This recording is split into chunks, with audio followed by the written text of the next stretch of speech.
Why is it that so many expats start to question their life decisions in summer? That's what we're going to be talking about today in this episode of This Expat Life. And I will also share a bunch of tips for you to help you make the most of this summer period. Hi, welcome to This Expat Life. My name is Amanda Maxime, and as a certified coach, I help high-achieving expats find more fulfillment and happiness in their global lives. Because while life abroad is often amazing, it is not only rainbows and butterflies, as all experienced expats know. In This Expat Life, I open up space for all facets of life abroad and what you can do to thrive in it. And to support you in your personal, professional, and geographic life transitions, I share tips, tell relatable stories, and connect with fellow expats. Whether you've just moved abroad or you are a seasoned expat, This Expat Life is your place to find real understanding and to grow from the inside out. Enjoy the show.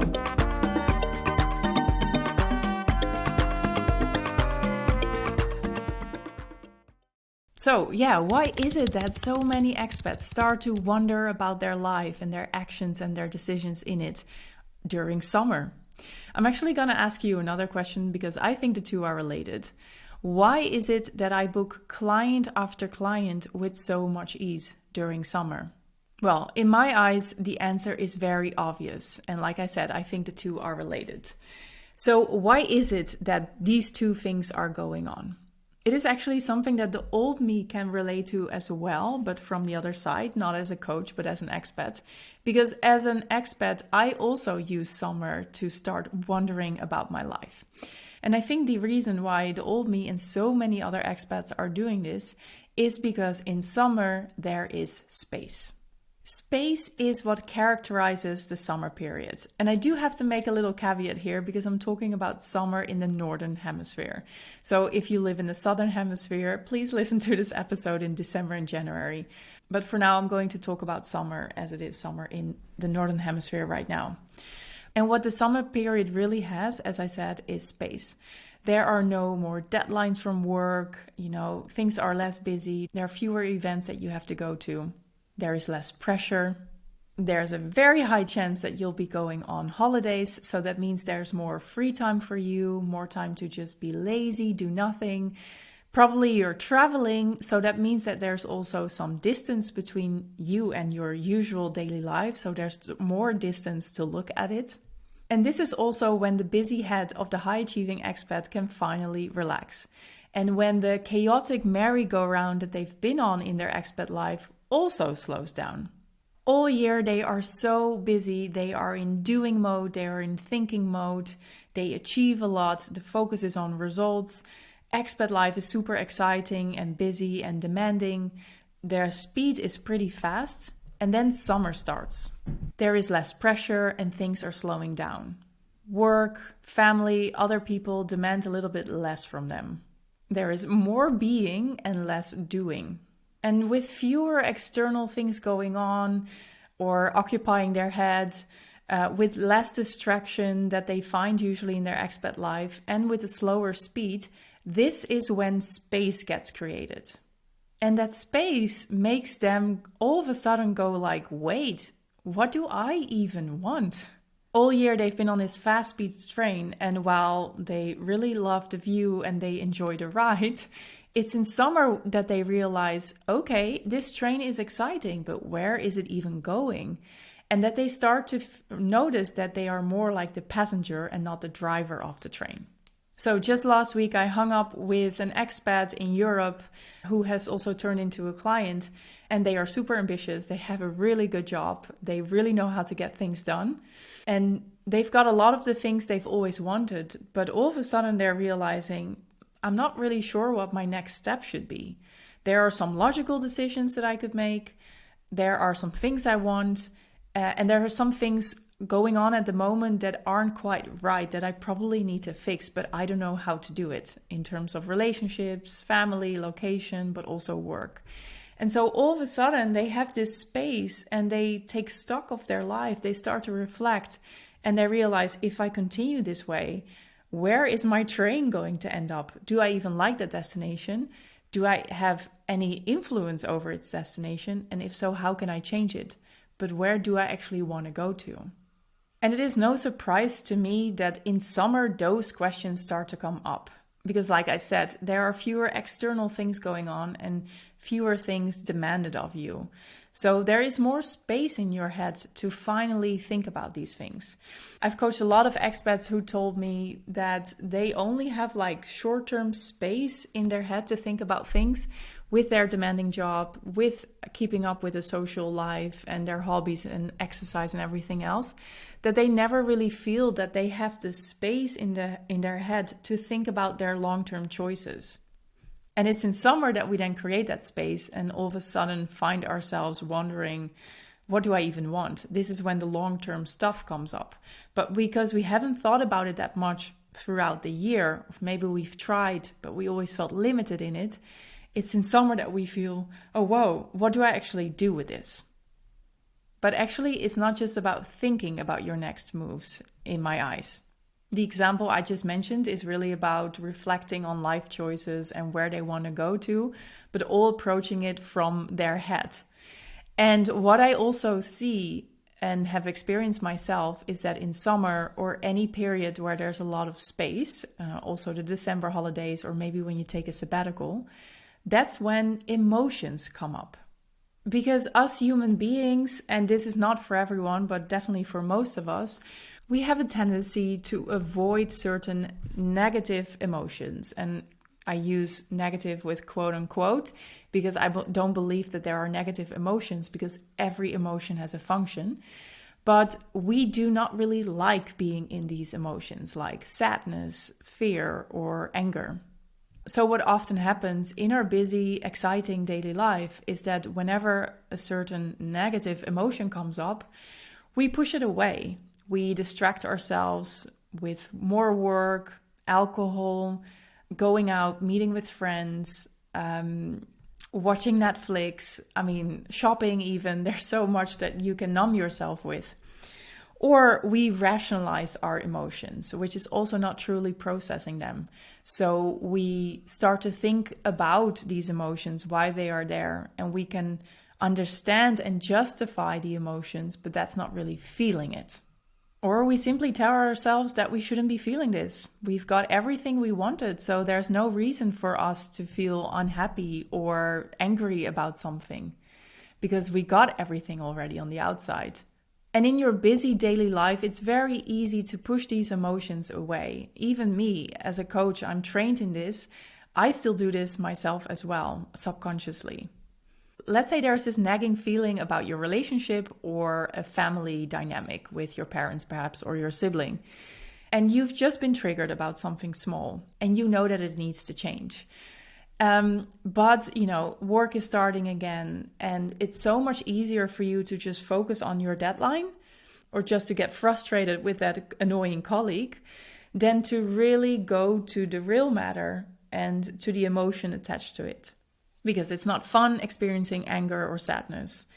But that feeling keeps being there in the background, giving us little signs like, hello, we want to be felt. But in that busy life, as I said, it's just easier to be like, nah, not today. I have work to do. I can distract myself with other things. And this happens very often subconsciously. We're not aware of it. But in summer or any other period with a lot of free time, this is when emotions can come up. And it's something that I've experienced myself as well, and actually still experience to this day. I've shared before that both my parents died, and usually I don't feel a lot about it anymore in daily life. There are some things obviously that come up that remind me of them, and sometimes I do feel like, oh, I miss them, but it's more a thought than a real hard grieving feeling. But it's when I travel that all of a sudden I find myself crying on the airplane or crying on the bus. Somehow it always has to do with transport means. But this is because there is distance, there is space, and all of a sudden these emotions that I have subconsciously suppressed in my daily life because other things took over or were more important, these emotions then have the space to come up. So also in the summer period for expats, when all of a sudden they find themselves with a lot of free time and something small triggers them, they can experience a much bigger emotion than they used to in busy daily life back home. And these emotions, they do not always have to be like a big wave coming at you. Maybe it's something more subtle, but these emotions also make you feel like, oh, something needs to change, but I don't know what. And so this is also one of the reasons that I believe that so many expats start to question their life decisions and are looking for a coach. So it's the space, the lower speed, the fewer distractions, but also actually certain specific expat factors that can make you question your life a little bit more over summer. As an expat, summer is often a period that a lot of changes happen. So in my case, I was a diplomat and the changes in our postings always happened over summer. And if you are sent by an employer, maybe summer is the natural shift for you as well. And even if it's not, if you have a family, summer is a natural moment to move countries because the children need to go to school again after summer. So you don't want to do that in the middle of the year. And even if you're not moving, summer is also probably a period that you travel back to your home country to spend some time with your family, to do fun things, to see your friends again. And this can also trigger a lot of things, making you wonder perhaps, shouldn't I go home? It's just so nice here and it's so easy being here. Why am I choosing that harder life abroad, even if it's a bit more exciting? So yeah, summer is this period where you just start to question your current and perhaps also your future life decisions. And as I said, personally, I've experienced this as well. As an expat, summer was that period for me that I started to wonder. But I had already been doing that even before I was an expat, because somehow I just love the summer vibes for the spaciousness it offers in the long days. Here in the Netherlands, we have a lot of daylight in summer and everything feels more relaxed and there seems to be more space in the days. We're also outside more, and somehow this always helps me see summer as like a reset period, even when I'm not traveling. So summer for me has always been this wonderful period for me to, take stock of my life, reflect a little, and also look forward, like where do I want to go to and how can I make that happen? And because I've been doing this for years and years already, I have some tips for you to make the most of this wonderful, spacious summer period. And the first one is to make this period intentional. So rather than being triggered into overthinking at any random moment of the day because something makes you wonder about your life choices, set aside some time or a couple of times to reflect on your life and look forward. Maybe you want to do it every week or every 2 weeks, that you feel like, okay, on Friday afternoon, I'm just going to journal and think a little bit about my life. Or it's a long, quiet Sunday evening. Now I'm going to do some reflection. If you make it more intentional, it also helps you to get away of that somewhat unwanted overthinking. Rather than outside circumstances triggering you into overthinking, you are more intentional with your time and you decide when you want to take stock of your life.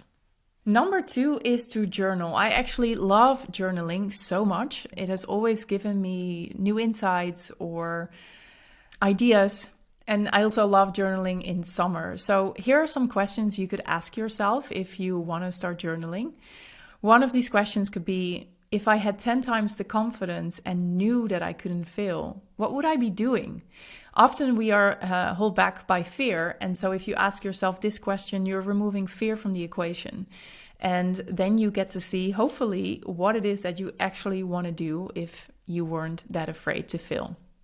Other questions are, what habits and actions were present in my life during the times that I felt really good this year so far? So that helps you to understand what you really need to feel good. What have been energy leaks? What have been energy givers? And what or who do I need to let go of because they don't add anything positive in my life? So often we keep things or people in our lives simply because they've always been there, it's a habit, but it's always really good to honestly ask yourself this question to see if you can remove this from your life. And another question is, what do I need to let go of, even if I like it, simply to create more space for something that I actually want more? And this is a good question because we simply can't do everything all at once. You have to choose. So what can you let go of to create more space? Well, I've got so many other journal questions. I really love journaling, but this hopefully can give you a start already. Then the third tip is to be curious about your triggers. So you are going to be triggered over summer because you are spending more time with your family back home, and family dynamics trigger you into patterns that you know very well from your childhood.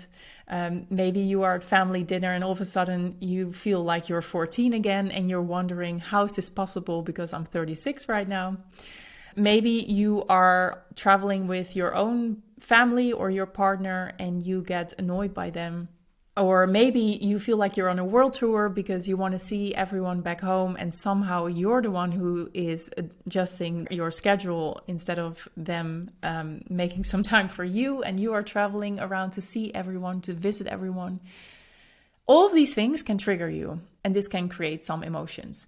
And rather than getting stuck in those emotions or stuck in your usual responses, your usual patterns, take a step back and assess, okay, I feel annoyed, sad, afraid, angry right now. Why is it? Rather than just giving into it or do what you always do, just take a look at yourself as if you are a third party or looking from a helicopter view and just assess what is really going on here. What does this remind me of, and why does it create such a strong feeling?